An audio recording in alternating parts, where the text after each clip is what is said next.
औज़ुबिल्लाहि समीउल अलीम मिनश्शैतानिर्रजीम बिस्मिल्लाहिर्रहमानिर्रहीम। सूरह हज के 5वें रुकू में अल्लाह ने हर उम्मत के लिए कुर्बानी को इबादत करार दिया और ये कि कुर्बानी सिर्फ़ अल्लाह के नाम पर की जाए जो तमाम इंसानों का वाहिद रब है।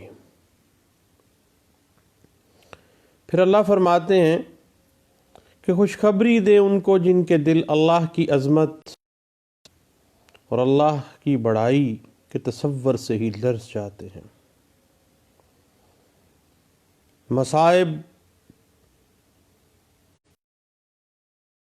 अकलाल से काम लेते हुए बर्दाश्त कर जाते हैं, नमाज पाबंदी से अदा करते हैं और ख़ुशी से अल्लाह के रास्ते में ख़र्च करते हैं। फिर सूरह हज के 5वें रुकू में ही अल्लाह फरमाते हैं कि अल्लाह के पास गोश्त और लहू नहीं पहुँचता, बल्कि तुम्हारा इखलास और फरमा बरदारी का जज्बा पहुँचता है। बात चल निकली रेस जुडिकाटा की। Res judicata section 11 code of civil procedure 1908 उसकी कंसेप्चुअल स्टडी के ऊपर बात चल रही थी। रेस जुडिकाटा वो अमर है जिसका कबल अज़ी कॉम्पिटेंट कोर्ट ने फैसला कर दिया है या तअय्यन कर दिया है।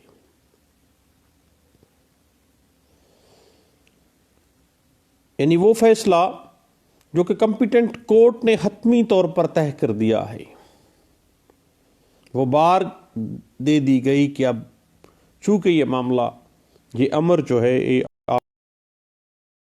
कोर्ट ने फैसला कर दिया है, अब रेस जुडिकाटा बार है फर्दर लिटिगेशन के ऊपर। बुनियादी तौर पर रेस जुडिकाटा का असूल इसकी रूह ये है कि मुकदमेबाजी का ख़ात्मा किया जाए। जब एक दफ़ा एक कॉम्पिटेंट कोर्ट ने एक अमर वाक़या पर फैसला दे दिया तो वो बार लग गई मज़ीद लिटिगेशन पे। इस बात की कंसेप्चुअल स्टडी के लिए 2015 वाया लार पेज 135, 2013 वाया लार page 2000 B, 2012 CLC page 360, 2013 MLD page 978 D,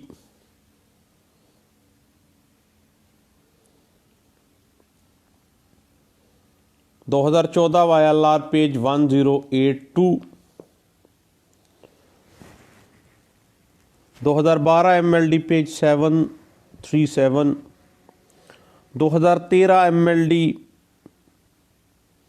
978 D, 2013 via लार पेज 1739, 2013 वाया लार 1888, 2012 MLD पेज 86, 2013 CLC पेज 1236 और 2014 CLC पेज 102 में इस बात को इंटरप्रेट किया गया था।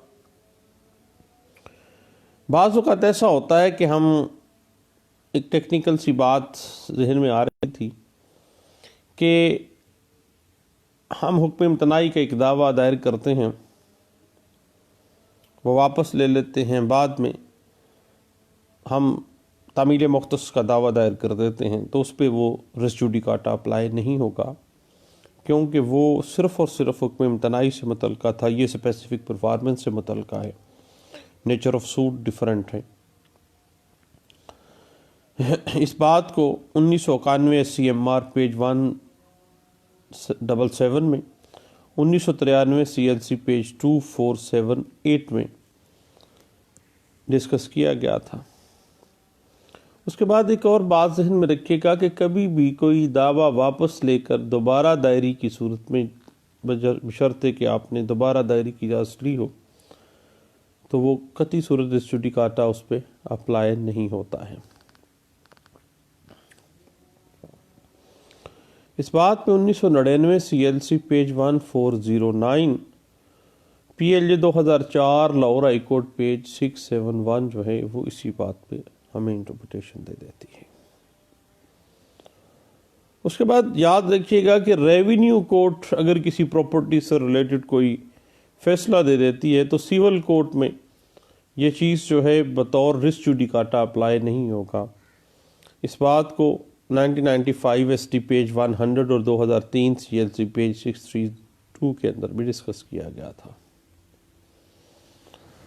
और 1993 CLC पेज 2476 इस बात के ऊपर इंटरप्रिटेशन दे देती है। उसके बाद यकतरफा डिग्री के हवाले से अगर आप जहन में रखिएगा कि अगर यकतरफा तौर पर प्रोसीडिंग्स हुई, यकतरफा डिग्री हो गई है, तो रेस जुडिकाटा का कोई जवाज़ ही नहीं बनता है। इस बात को PLD 1993 Lahore high court page 910 में डिस्कस किया गया था। उसके बाद जहाँ तक एक ही सूट की कार्रवाई इजरा का मामला है, तो कार्रवाई इजरा के अंदर भी अगर ये बात सामने आ चुकी है कि ये सूट जिसकी कार्रवाई इजरा चल रही है इससे पहले किसी कॉम्पिटेंट का कोई फैसला दिया था और अदालत से छुपाते हुए ये मामला कर दिया गया है, तो फिर भी रेस जुडिकाटा जो है वो सामने आ सकता है और बार टू सूट हो सकता है। ये बात 2002 SCMR पेज 300 में भी डिस्कस की गई है। को अगर जहन में रखिएगा कि किसी फरीक के खिलाफ महज किसी डिग्री जो है आप अप्लाई नहीं कर सकते हैं। 2012 CLC पेज 360 इस बात को इंटरप्रेट कर देती है और मज़ीद इस पे 1995 CLC पेज 1708 इस बात पे डिस्कस कर देती है।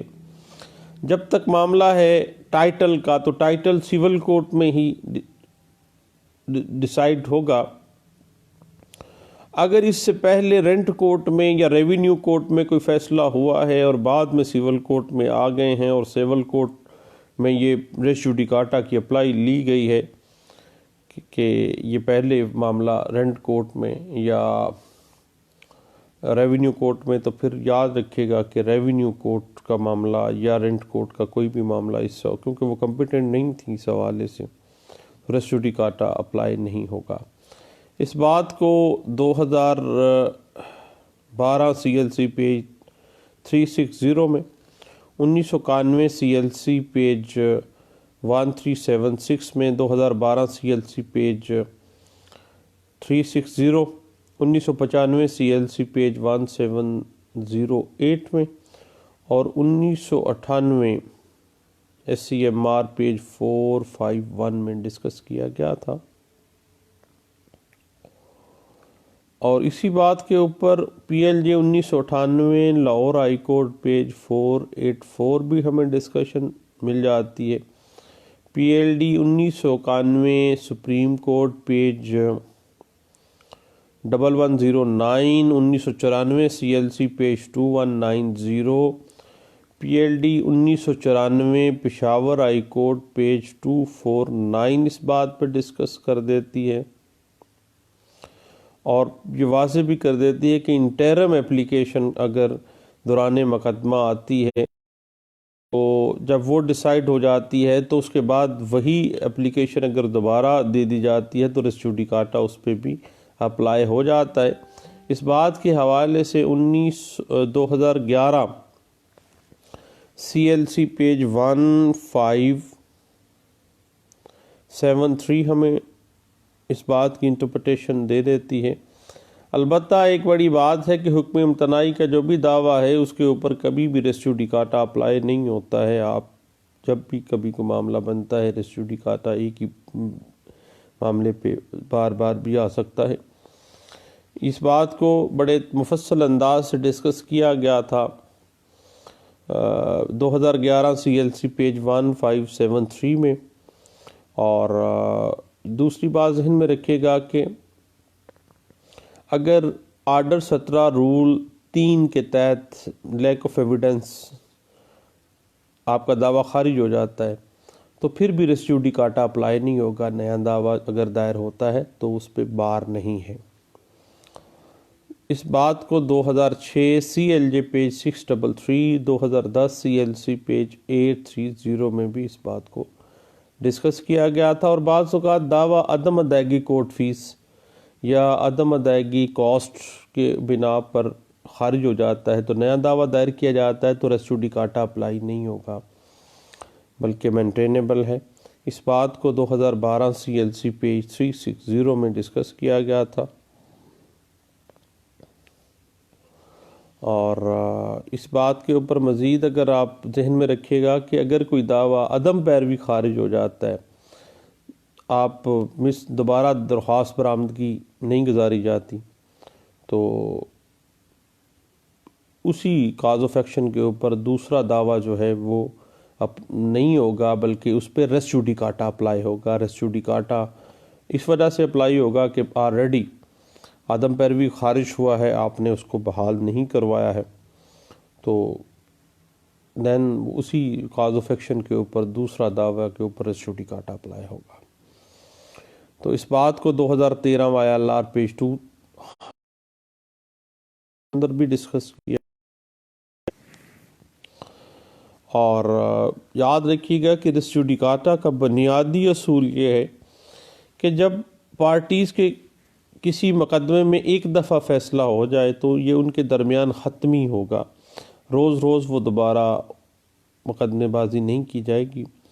इस बात को 2002 YLR पेज 1296 में PLJ 1996, Lahore high court page 698 में और NLR 1996 सिविल डाइजेस्ट पेज 600 में भी डिस्कस किया गया था। अब बात यह है कि रेस जुडिकाटा हमेशा वहाँ पे अप्लाई होगा जहाँ कॉम्पिटेंट कोर्ट ने साबका किसी मुकदमे के अंदर उन सेम पार्टीज़ के दरमियान तनाज़ा का फ़ैसला कर दिया है। इस बात को मज़ीद अगर आप कंसेप्चुअल स्टडी में जानना चाहें तो PLD 1992 Peshawar high court page 18 इस बात को डिस्कस करती है। और याद रखिएगा कि principle of res judicata basically based on the public policy and necessity to ensure the end to litigation. Otherwise तो फिर रेस जुडिकाटा अप्लाई ना हो तो फिर तो एक लंबा से सीरीज शुरू हो जाए लोगों के दरमियान लिटिगेशन का। इस बात को 2018 YLR पेज 2219B में भी डिस्कस किया गया था। और वही बात दोबारा हम डिस्कस कर लेते हैं कि जब एक सिविल सूट चल रहा होता है तो उसके दौरानिए में जब एक दफ़ा एक एप्लीकेशन गुजारी गई है, उस पर फैसला आ गया है, तो जितनी भी मिसलिनियस एप्लीकेशंस हैं एक दफ़ा जब उन पे फैसला हो गया है तो फिर दोबारा जब वो एप्लीकेशन सेम दे दी जाएगी तो रेस जुडिकाटा अप्लाई होगा। इस बात को 2018 YLR पेज 1234 में भी डिस्कस किया गया था और 2018 MLD पेज 1099 में इस बात को इंटरप्रेट किया गया था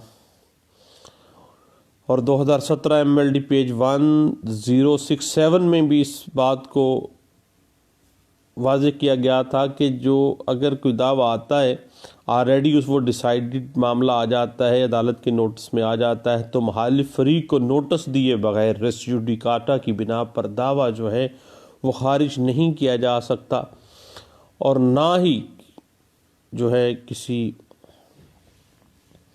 अगर उनको नोटिस नहीं किया जाता तो फिर दावा खारिज जो है वो नहीं किया जाएगा। और अगर रेस जुडिकाटा की एप्लीकेशन भी नहीं आती है अदालत उसको नहीं खारिज कर सकती। यानी एप्लीकेशन की अदम मौजूदगी में और पार्टीज़ को नोटिस दिए बगैर जो है रेस जुडिकाटा के ऊपर दावा खारिज नहीं किया जाएगा। इस बात को MLD का एक बड़ी लैंडमार्क जजमेंट है 2017 MLD पेज 1067 में भी डिस्कस किया गया था। और 2017 CLC पेज 1109B में भी और इस बात को डिस्कस किया गया था। और 711 के ऊपर अगर अखराज हो जाता है तो फिर दोबारा दावा दायरी अगर होती है तो रेस जुडिकाटा अप्लाई नहीं होता है। 2017 CMR पेज 172C इस बात को डिस्कस करती है। और याद रखिएगा कि कभी भी आर्बिट्रेशन प्रोसीडिंग्स की कार्रवाई के अंदर एक मामला तय पा जाता है, एक मामला ख़त्म हो जाता है, तो फिर दोबारा सेम मैटर के ऊपर जो है वो मामला नहीं होगा। यानी आर्बिट्रेशन एक्ट 1940 के तहत जो कार्रवाई होगी उस पर भी रेस जुडिकाटा अप्लाई उसी तरह ही होगा। इस बात को 2017 CLC पेज 466B में डिस्कस किया गया था। तो दोस्तों, रेस जुडिकाटा की conceptual study under the Pakistani civil case law perspective में हम डिस्कस करेंगे इंशाल्लाह। थोड़ा सा लंबा मामला है, इस पे इंशाल्लाह दोबारा अगली नशिस्त में मज़ीद इस पर डिस्कशन करते हैं इंशाल्लाह। दुआओं में मुझे याद रखिएगा। Thank you. अल्लाह हाफिज़।